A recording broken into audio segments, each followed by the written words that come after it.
Salut! Bienvenue sur la chaîne et bienvenue dans cette vidéo Avis Lecture. Aujourd'hui je vous propose de découvrir tous les livres qui m'ont accompagné au cours du mois de septembre. Je vous propose de rapides petites chroniques et avis lecture à leur propos et je l'espère que vous en découvrirez certains parce que je ne vais pas vous mentir, il y a de belles pépites et de sacrés gros coups de cœur. Le premier livre dont je vais vous parler, il ne s'agit pas d'un livre mais de deux puisque ce sont les deux premiers tomes d'une trilogie coup de cœur. Enfin, les deux premiers tomes sont des coups de cœur, il me reste à découvrir le troisième tome pour dire si cette trilogie au complet est un coup de cœur, mais pour le moment c'est un sans faute. Il s'agit de Steam Sailors de E.S. Green, publié aux éditions Gulfstream. Alors vous avez là le premier tome qui s'intitule L'Héliotrope, et ici le second qui s'intitule Les Alchimistes. Pour ce petit point lecture de septembre, eh bien je vais me focaliser sur le tome 1, bien que j'ai plein de choses à dire sur le tome 2, mais je ne voudrais pas spoiler celles et ceux qui seraient tentés par cette saga. Avant de vous faire un résumé de l'histoire de ces livres, eh bien il faut savoir que j'ai enchaîné la lecture des deux tomes et c'est important dans mon avis concernant le second tome, puisque en effet le premier tome, bien qu'il s'y passe énormément de choses, est plutôt introductif à l'univers et à l'histoire qui se déploie dans le second tome, qui est absolument génial. Pour faire simple, je ne dirais que je n'ai pas eu un coup de cœur pour le tome 1, mais un coup de cœur pour le tome 2, et je pense que c'est dû au fait que j'ai enchaîné les deux tomes et que j'ai pu apprécier pleinement la lecture du tome 2 en ayant en tête tous les éléments racontés dans le premier tome. Maintenant je vais vous parler de l'histoire fantastique racontée par ces deux premiers tomes. Dans ce premier tome, nous allons suivre Prudence qui est une véritable paria. Prudence, elle évolue dans un monde qui a été secoué par la grande fracture qui a séparé les habitants du bas monde de ceux du haut monde. Prudence, elle appartient aux habitants du bas monde et dans ses rêves, elle voit l'avenir. C'est ce qui fait d'elle une paria et cela malgré son don de guérisseuse, de soigneuse, de médecin qui ne l'aide pas pour autant à s'intégrer. Une nuit, son village est attaqué et Prudence est enlevée puis enrôlée de force à bord de l'Héliotrope. L'Héliotrope, c'est ce navire que l'on voit sur la couverture, c'est un bateau volant, un bateau de pirates qui sillonne le ciel puisque, je ne l'ai pas dit au début de ce résumé, dans Steam Sailors, il y a des îles flottantes, des terres flottantes et c'est le haut monde. Suite à cet enlèvement, eh bien Prudence elle va devoir s'acclimater à la vie avec les pirates et elle va découvrir à leur côté le haut monde et les péripéties qui vont avec. Prudence est un personnage unique que l'on découvre au fur et à mesure de l'histoire et elle a sa véritable importance tout comme les autres personnages hauts en couleur de ce navire. Au-delà de ce monde scindé en deux entre le haut et le bas monde, eh bien une histoire assez riche a dessiné le passé avant la grande fracture. Il fut un temps où les alchimistes nourrissaient le haut et le bas monde de leur création révolutionnaire et de leur inventivité, seulement leur pouvoir fantastique et l'industrie qui s'était développée grâce à ces pouvoirs, eh bien elle est totalement révolue. Mais la disparition qui fait presque office de légende, eh bien, n'est pas totale et c'est ce que l'on découvre dans cette trilogie. Je ne m'attendais vraiment pas à aimer autant cette histoire, je ne suis pas une grande fan des histoires de pirates, mais là pour le coup on a affaire à une véritable histoire de pirates qui se déroule non pas dans les mers mais dans le ciel avec des personnages vraiment très intéressants et des cultures qui se mélangent. C'est intéressant la façon dont l'autrice a traité son ouvrage, ne dévoilant pas du tout quelle est la véritable quête des personnages dans le premier tome, celle-ci se dessine seulement dans le second et c'est ce qui fait l'attractivité du livre. En fait, chaque tome a véritablement une aventure qui lui est propre et je pense que le troisième tome sera encore plus incroyable que le second. L'univers est riche, les descriptions sont nombreuses mais sans être trop lourdes et bien évidemment il y a toute une part d'inventivité et de créativité qui est reportée dans ses écrits qui m'a juste fascinée. Je suis éperdument fan de cette saga et j'attends avec impatience de trouver le temps de lire le troisième tome que je ne possède pas encore dans ma bibliothèque, donc le jour où je le trouverai en librairie, le jour où le livre s'offrira à moi, eh bien je me plongerai dans cette suite et fin et j'espère aimer parce que jusque là c'est un sans faute de la part de E.S. Green. On poursuit avec une excellente lecture que je vous ai présentée dans ma pile à lire de l'automne. Il s'agit de Goodnight Anne de Kani George et illustrée par Geneviève Godbout. C'est une histoire inspirée de Anne of Green Gables, donc Anne de Green Gables en français, qui est un véritable classique de la littérature et qui a été transcrit en audiovisuel chez Netflix sous le titre Anne Weaven. Cet album, il est très beau, les couleurs, tout concordait pour être l'album parfait pour l'automne et ça n'y a pas dérogé. Je l'ai lu et j'ai apprécié. Cela m'a littéralement fait plonger dans un mood chaleureux et bienfaisant, tout ce qu'on adore chez Anne. Pour tous les fans de Anne, je pense que vous voyez de quoi je parle. Cette héroïne, elle est émerveillée et fascinée par tout ce qui l'entoure et elle accorde beaucoup d'importance aux gens qu'elle aime, tout comme la nature qui fait vibrer son quotidien et c'est ce que l'on retrouve dans cet album. Ici, Anne, elle s'apprête à aller se coucher et elle dit tout d'abord bonne nuit à Marilla puis à Matthew et ensuite elle n'a toujours pas envie d'aller se coucher. Donc elle souhaite une bonne nuit à toutes les choses qu'elle aime, toutes les choses qui l'entourent et qui font son quotidien, que l'on connaît du livre. C'est très beau, je pense que ça peut être facilement lu et apprécié même si on ne connaît pas l'histoire de Anne de Green Gables, mais je pense que si vous connaissez cette histoire, vous ne pouvez que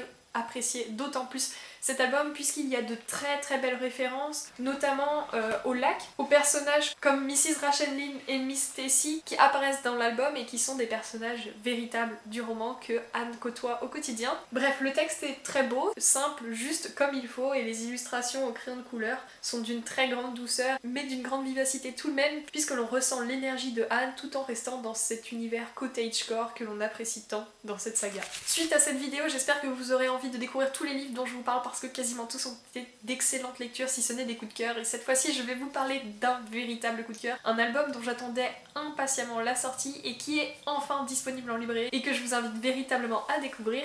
Il s'agit de Perlin, l'enfant qui faisait tomber la pluie, c'est de Siegfried de Turckheim et c'est publié chez Le Seuil Jeunesse, et là on a affaire à un véritable coup de cœur. Pour la petite histoire, je suivais le travail de cet illustrateur depuis le jour où il a ouvert son compte Instagram puisqu'il s'est mis à poster des illustrations qui allaient devenir les illustrations de cet album. Et je suis véritablement tombée sous le charme de son travail et l'illustrateur m'a suivi en retour sur mon compte personnel où je partage de la gravure, puis mon compte de lecture. Et je ne savais pas encore que ces illustrations faisaient partie d'un projet qui allait être publié chez Le Seuil. Et lorsque, dans une publication Instagram des éditions du Seuil, eh bien j'ai vu cette couverture, le style graphique m'a fortement rappelé quelque chose et j'ai creusé mes méninges et j'ai retrouvé d'où je connaissais ces illustrations et je me suis précipitée en librairie pour trouver cet album qui a été un véritable coup de cœur par sa narration, par les thèmes qui y sont abordés et tout simplement par les illustrations qui figent un instant de vie de façon très calme et posée tout en reflétant de forts sentiments. Je tiens donc là entre mes mains l'une de mes meilleures lectures de l'année et certainement l'un de mes albums préférés désormais. Dans ce magnifique album, nous allons faire la rencontre de Perlin qui est un enfant miracle, un enfant doté d'un pouvoir extraordinaire, celui de faire tomber la pluie. Dans cet album, nous suivons son histoire de sa petite enfance jusqu'à, je suppose, son adolescence. Au début de l'album, on découvre un bébé Perlin qui est toujours dans les illustrations entouré de la pluie. Au fur et à mesure que la narration avance, Perlin grandit et avec lui son pouvoir évolue et son utilisation aussi. Au fur et à mesure des tranches d'âge, on se rend compte que Perlin, suite à une décision certainement de ses parents, va devoir apprendre et construire son avenir autour de ce don puisque grâce à cette capacité, il peut se construire un avenir prospère. D'abord adulé et salué, parce que faire tomber la pluie c'est quelque chose de bon pour de bon nombre de personnes, et bien Perlin va peu à peu tomber dans l'oubli et cela va lui peser énormément et il va à cause de cela faire une erreur mais qui va le conduire à se redécouvrir lui-même. L'histoire racontée par mes mots est très loin de rendre justice à la beauté des textes écrits par l'auteur qui est aussi l'illustrateur. On y découvre un texte poétique accessible et très beau qui joue sur les sonorités et qui permet d'éveiller d'autant plus les illustrations pleine page que l'on découvre au fil de l'album. Le traitement est assez réaliste comme des images figées tout en restant dans un tracé qui semble fait au crayon puis retravaillé numériquement pour ramener de la couleur. Donc ce jaune assez particulier et quelques touches de rouge, on reste toujours dans des teintes assez beige, marron, crème, ocre. Bref, une palette qui reste sobre et qui laisse place à des belles touches de blanc dans la page. C'est un véritable coup de cœur. Je pense que j'ai beaucoup de mal à exprimer à quel point j'ai aimé les illustrations de cet album puisque c'est une véritable surprise, j'ai l'impression de ne pas avoir encore croisé ce style et c'est pour cela certainement que j'ai eu ce coup de cœur. Le prochain livre dont je vais vous parler est aussi un coup de cœur, c'est un coup de cœur pour son unicité. Je n'ai jamais croisé un livre qui lui ressemble et c'est pour cela que je vous recommande fortement de le découvrir à votre tour. Ce livre, il s'agit de La prophétie des sœurs serpents de Isis Labo Caberia, c'est son premier roman et quelle pépite! C'est publié aux éditions Slalom et on a affaire à un livre qui propose un métissage de genres littéraires. Je m'explique. Dans ce livre, on découvre un personnage qui vit aujourd'hui, dans notre temps, à Paris et qui va partir en vacances en Martinique. Cette jeune femme, elle s'appelle Naila et elle n'a aucune envie de passer ses vacances auprès de sa grand-mère qu'elle sait déjà ennuyeuse. Seulement ces vacances vont être aussi pour elle une énorme source d'apprentissage. Naila va découvrir des choses étranges autour d'elle, dont un secret familial qui va la porter dans le passé en 1658. Là, elle va découvrir 4 autres jeunes femmes de son âge. Il y a tout d'abord Nonou, qui est une jeune chamane Kalinago qui va se confronter à la violence des colons, puisque en 1658, en Martinique, les colons sont arrivés et ont littéralement littéralement tout bouleverser. Au-delà de la vie de Nonum, ils vont aussi toucher à la vie de Funmi Yalo qui est une prêtresse Yoruba déportée sur l'île comme esclave. Et enfin il y a aussi Rosen qui est une paysanne bretonne et qui a été arrêtée pour sorcellerie et envoyée en Martinique. Malgré toutes leurs différences, que ce soit celle de la langue, de leur culture, eh bien ces 4 jeunes filles vont se rencontrer et découvrir la force de la sororité. Avec une part de fantastique, le livre se veut malgré tout historique, il y a de belles références et Isis Labo Caberia, l'autrice de ce livre, a bien renseigné son roman, elle s'est appuyée sur des archives et a réinterprété celle-ci du point de vue des femmes, puisque les regards ici sont ceux de jeunes femmes pleines de puissance au caractère fédérateur. La part contemporaine du livre permet d'apporter les répercussions de ce terrible passé dans notre société aujourd'hui et dans ce qui se passe en Martinique. C'est très intelligemment construit puisque au-delà d'apporter un regard sur l'histoire, Isis Labo Caveria permet aussi d'aborder toutes ces répercussions et au-delà de ça, tout plein d'autres thèmes qui étaient déjà présents à l'époque et qui sont encore aujourd'hui d'actualité. Entre autres, il y a évidemment la place de la femme dans la société et qui est énormément questionnée et mis en exergue dans le livre à travers des personnages plein de puissance et notamment la figure plutôt subversive de la sorcière qui construit l'ensemble du récit. Avant que mon appareil photo décide que j'ai trop parlé et qu'il n'y a plus de place, eh bien je ne sais plus ce que je disais. Cette lecture, elle est indéniablement forte et fascinante, l'histoire est vraiment très bien construite, il y a beaucoup d'action et de révélations, mais au-delà de ça, elle permet aussi d'enrichir le lecteur puisqu'on apprend énormément de choses liées au colonialisme, mais aussi elle propose un regard nouveau sur cette histoire puisque les personnages qui prennent tour à tour la parole dans ce roman choral, eh bien ils ne sont aucunement des colons, bien qu'un des personnages, celui de Rosen, soit blanc, mais ce personnage permet d'apporter une nouvelle facette encore à l'histoire, une facette où elle se découvre elle-même privilégiée quelques instants et c'est quelque chose de nouveau qui a failli faire flancher toute son idéologie qui lui est propre. C'est vraiment très bien narré, très bien expliqué et le fait qu'aucun des personnages ne soit un colon et que le regard du coup de ces femmes sur ce qu'elles vivent ne soit pas celui des archives historiques racontées par des hommes, et bien ça a rendu cette histoire juste incroyable. Tout ce que je peux vous dire c'est que si vous voulez avoir mon avis plus complet concernant ce livre et surtout plus construit, et bien je vous invite à lire mon article de blog, le lien comme d'habitude est en description. J'avoue que c'est vraiment un livre tellement riche, tellement prenant que c'est difficile d'exprimer tout cela à l'oral. J'ai tellement de choses à dire mais je veux pas m'éterniser non plus et me répéter parce que c'est dur aussi de construire des phrases qui ne sont pas des redites des précédentes. Bref, ce livre il faut le lire, il faut le découvrir et si vous n'êtes pas encore convaincu, je vous invite à lire mon article et aussi tous les autres avis des autres blogueurs puisque je n'en ai croisé que des bons et que ce livre mérite le meilleur. On poursuit ce point lecture avec 2 petits livres publiés aux éditions 10 pages au carré. Il y a tout d'abord J'habite désormais juste en dessous du ciel de Andrea Tomino ainsi que Et encore un moineau de Tom Lévesque. Et ces 2 petits livres proposent une poésie narrative qui raconte tous 2 une histoire et tous 2 sont absolument magnifiques. Lire de la poésie dans ce format qui ne soit pas un recueil de poésie qui n'ont pas spécialement de lien entre eux, mais plutôt une histoire racontée de manière poétique à travers un travail de vers et de rythme, eh bien c'est une expérience de lecture vraiment particulière et que je recommande à tous, notamment à travers le travail de cette maison d'édition puisque ce sont des livres très courts, 10 pages, mais ils sont très loin d'être dénués de force. Je pense qu'il est très dur pour moi de vous en dire plus parce que 10 pages, si je vous fais un résumé des histoires, eh bien vous serez littéralement spoilé et vous ne pourrez pas apprécier la poésie et les surprises qu'elle propose. Tout ce que je vais vous dire, c'est que la poésie de celui-ci m'a littéralement embarqué et que l'histoire de celui-là m'a fait pleurer. C'est tout ce que je peux faire pour vous convaincre de les découvrir et moi, de mon côté, je vais me jeter sur les autres histoires proposées par 10 pages au carré, ces autres textes narrés de façon poétique. Après avoir abordé le voyage temporel dans le livre La prophétie des sœurs serpents, eh bien on va aborder le voyage temporel dans Seul un monstre, publié chez Lumen. C'est un livre de Vanessa Len et c'est un premier tome d'une saga. Je ne sais pas combien de tomes sont prévus ou sont parus dans la version originale, mais pour le moment, un tome est paru en français et c'est une très belle découverte. Dans ce roman fantastique, eh bien on va suivre un monstre. Loin de moi la passion des anti-héros, dans ce livre, on a tout de même affaire à une héroïne puisque les monstres, sous la plume de Vanessa Len, sont loin d'être aussi monstrueux que certains humains. Nous suivons Joanne, qui est une jeune femme qui va passer de ses vacances dans la famille de sa mère.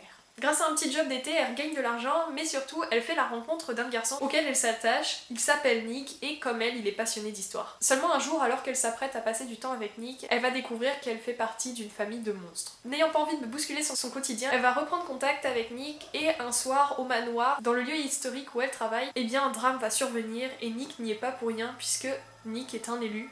et c'est un chasseur de monstres. La famille de Joanne va en faire les frais et Joanne va parvenir à s'échapper et voyager dans le temps un petit peu malgré elle, puisque les monstres dans ce livre ont de nombreuses capacités, dont celle de voyager dans le temps en volant du temps aux humains qu'ils croisent en leur touchant la nuque. Ce pouvoir, aussi affreux qu'il puisse paraître à Joanne, lui est indispensable puisqu'elle doit échapper à Nick pour survivre. Mais malgré elle, elle reste profondément attachée au garçon et c'est à travers les âges et à travers une quête pour tenter de changer le passé qu'elle va de nouveau croiser multiples fois son chemin. Dans ce livre, il réemploie toutes les grandes notions des classiques du fantastique et de la littérature young adulte, mais ce n'est pas pour autant qu'il est dénué d'intérêt. À mes yeux, ça a été une très bonne découverte, l'histoire est addictive, la narration avance vite et les personnages sont attachants, il y a de nombreux héros et anti-héros qui évoluent tous en même temps.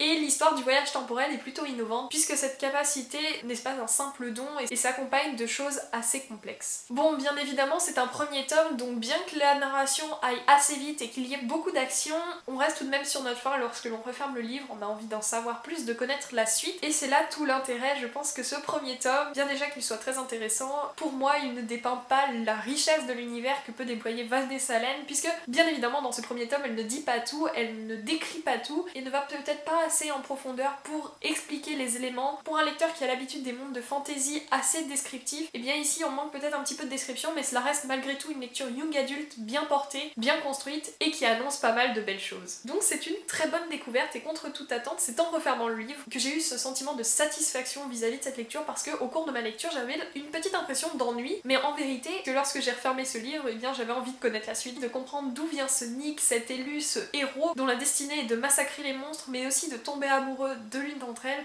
Bref, un petit Roméo et Juliette bien pensé avec une bonne dose de fantastique, comme on l'aime. C'est une belle découverte qui permet de renouer avec le genre fantastique que j'avais un petit peu mis de côté ces derniers temps. Le prochain livre dont je vais vous parler, c'est un album qui va paraître le 5 octobre aux éditions Casterman.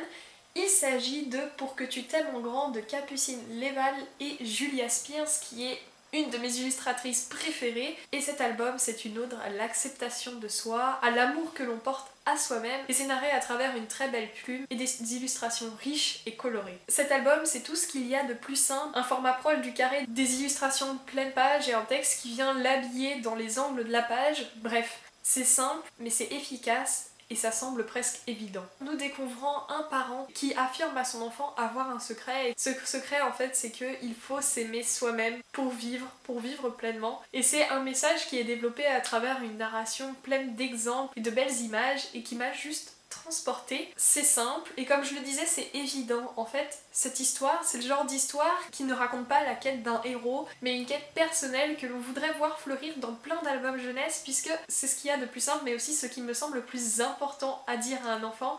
Il faut s'aimer soi-même malgré ses échecs. Bref, c'est vraiment beau, c'est simple et ça s'adresse à un lectorat large, puisque moi-même à 20 ans eh bien j'ai trouvé ce livre enrichissant. Le prochain livre, je ne vais pas en parler pendant des heures puisque je lui ai dédié une vidéo propre qui arrivera au courant de la semaine prochaine. Il s'agit de La plus forte de Jo Watson, publié aux éditions Hachette Roman, et c'est un livre qui nous est tiré d'une autrice Wattpad. Alors ces livres, c'est le genre de livre qui a tout pour me surprendre. Je le lis en me disant ça va être une lecture coupure, une lecture légère, facile, juste un livre que je vais apprécier, qui va simplement me faire passer un bon moment, mais sans plus, sans réfléchir, sans de beaux messages vraiment transcendants.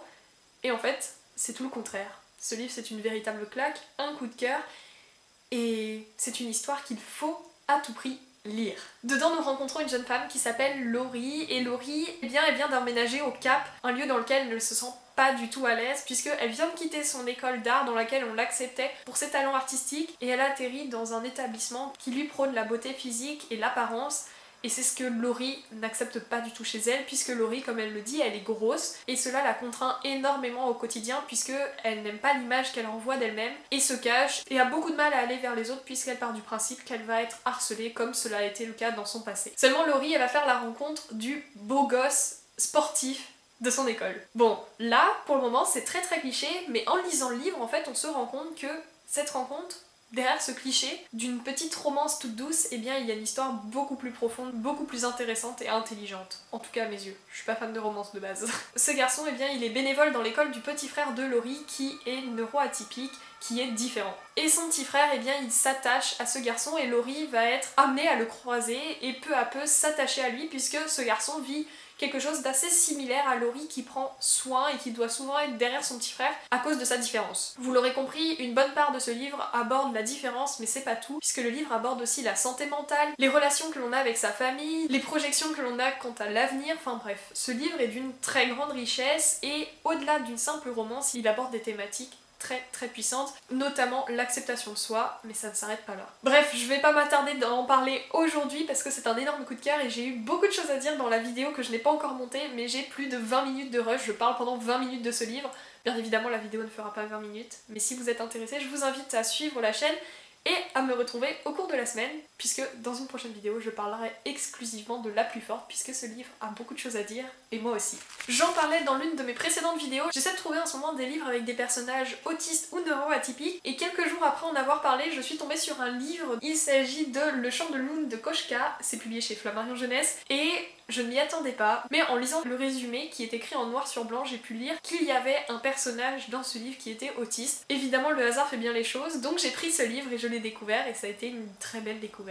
Contre toute attente, en plongeant dans ce livre, j'ai d'abord été véritablement déstabilisée par son personnage principal. On a affaire à un botaniste illustrateur qui va se découvrir un très grand intérêt pour un enfant. Et là, ça m'a vraiment perturbée. Mais l'histoire, en vérité, ne se centralise pas sur ça puisque en fait, à travers l'intérêt de ce personnage pour cette enfant un petit peu particulière qui s'appelle Loon, eh bien l'auteur va dessiner le portrait d'un enfant autiste différent mais qui va être accepté grâce à une parole bienveillante et de belles métaphores qui permettent aux enfants de comprendre en quoi la différence n'est pas une faiblesse mais plutôt une force. Le personnage principal s'appelle Henry et il va s'intéresser à la perception de Loon du coup qui est cet enfant autiste qui découvre la nature d'un œil totalement différent des autres enfants et de lui-même. Étant passionné par la nature et cherchant toujours de nouvelles façons de la représenter et de la comprendre, et bien Henry va essayer de se rapprocher de Loon et pour cela il va faire la rencontre de plein d'autres enfants dans la classe de Loon et monter avec eux des petits projets. Bref, c'est très court, c'est vraiment bien écrit, c'est intéressant dans sa forme puisque le livre est illustré. Il y a quelques petits moments qui m'ont mis mal à l'aise, notamment au début du texte puisque je ne comprenais pas la visée de l'histoire, mais au final j'ai été littéralement séduite par le message, par la façon dont l'autisme est abordé et par le personnage de Loon tout simplement, qui est très touchante et tout simplement unique.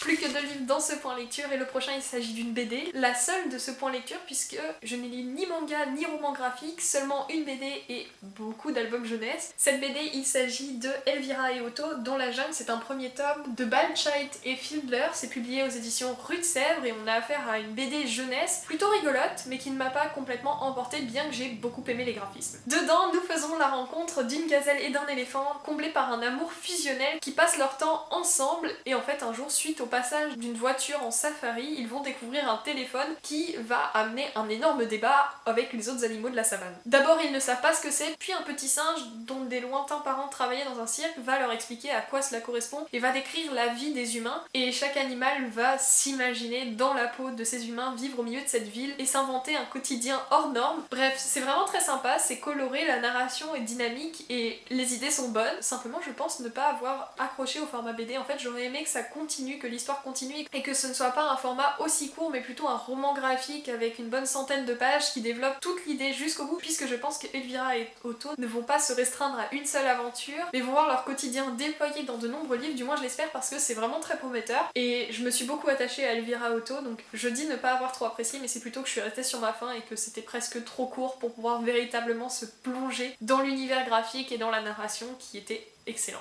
Et enfin le dernier livre de ce point lecture, c'est celui dont je vais avoir le plus de mal à parler puisque c'est une excellente lecture mais aussi très complexe. Il s'agit de cet énorme pavé que vous connaissez certainement, Le Prieuré de l'Oranger de Samantha Shannon publié aux éditions des Axus. Et ici c'est l'intégrale que j'ai dévorée en 2 semaines il me semble. J'ai fini tout début septembre mais je l'avais bien entamé en août. Alors je vous avoue que n'ayant plus de batterie sur ma caméra et voyant la taille du résumé, je ne vais pas vous faire un résumé détaillé de cette histoire, de son synopsis, mais je vais plutôt vous parler de l'ambiance et de ce que j'ai ressenti à ces lectures, puisque comme beaucoup d'entre vous certainement, j'appréhende l'idée de me lancer dans un aussi gros livre. 1000 pages, ce n'est pas rien et cela fait peur. Et pourtant, c'est l'un des livres que j'ai dévoré le plus vite Je lisais plus de 100 pages à la journée, tant ce livre me plaisait et tant l'histoire était addictive, palpitante et la plume vraiment pleine de sensibilité. On se retrouve dans un monde de fantasy où on va suivre différents personnages qui ne semblent pas liés au premier abord mais qui finalement vont se croiser dans l'histoire et devenir indissociables. Samantha Shannon a véritablement un don pour dépeindre l'univers, pour dépeindre l'atmosphère de ses livres. Ici cela n'y déroge pas et c'est avec une très grande justesse qu'elle décrit des cultures et des croyances totalement différentes qui vont se mêler, se croiser et s'entremêler dans ce livre pour offrir une fresque réaliste reflétant presque notre monde bien qu'on se retrouve dans un livre de fantasy. Ici il est question de royauté mais aussi de dragons et de croyances, comme vous l'aurez compris, c'est complexe mais lorsque l'on est plongé dedans, après avoir passé les 100 premières pages, il faut un petit peu s'accrocher, et bien la lecture devient totalement fluide, on est emporté par la plume et on découvre les personnages petit à petit et on fait le lien entre chacun d'eux. Pour ma part j'ai eu besoin de faire un petit schéma reliant tous les personnages et les relations qu'ils avaient les uns entre les autres pour me permettre de comprendre peut-être un petit peu avant certaines révélations qui était lié à quoi et quelle pouvait être la raison pour laquelle Samantha Shannon faisait parler ses personnages. En fait, j'avais vraiment besoin de comprendre pourquoi tel personnage était inclus dans l'histoire bien que sa vie se déroule de l'autre côté de la mer, bien à l'écart des autres personnages. Bref, c'était vraiment fascinant, très très prenant et la chute était incroyable. Enfin, la fin de l'histoire était bien pensée. Comme d'habitude, Samantha Shannon ne déçoit pas, j'ai qu'une hâte, c'est de lire l'autre livre qu'elle a écrit dans l'univers du prieuré de l'Oranger, mais pour l'instant il n'est pas traduit en français et vu l'épaisseur du livre, je me sens pas du tout apte à le lire en anglais. Voilà, on arrive à la fin de ce point lecture, j'ai préféré ne pas trop développer sur certains livres parce que vous l'aurez compris, c'est compliqué parfois de dire ce qu'on en a pensé lorsqu'on en a adoré un livre, et dans ce point lecture, j'ai adoré beaucoup de livres. J'espère vous avoir fait découvrir certaines de ces lectures, si vous voulez en savoir plus sur un livre, n'hésitez pas à m'envoyer un message, je peux, si la chronique a été écrite, vous rediriger vers celle-ci, mais aussi échanger avec vous à propos de ce livre. N'hésitez pas à me partager votre bilan. Encore une fois, j'espère que cette vidéo vous a plu et on se retrouve au cours de la semaine pour une nouvelle vidéo. A très bientôt et merci d'être resté jusqu'à la fin. Salut!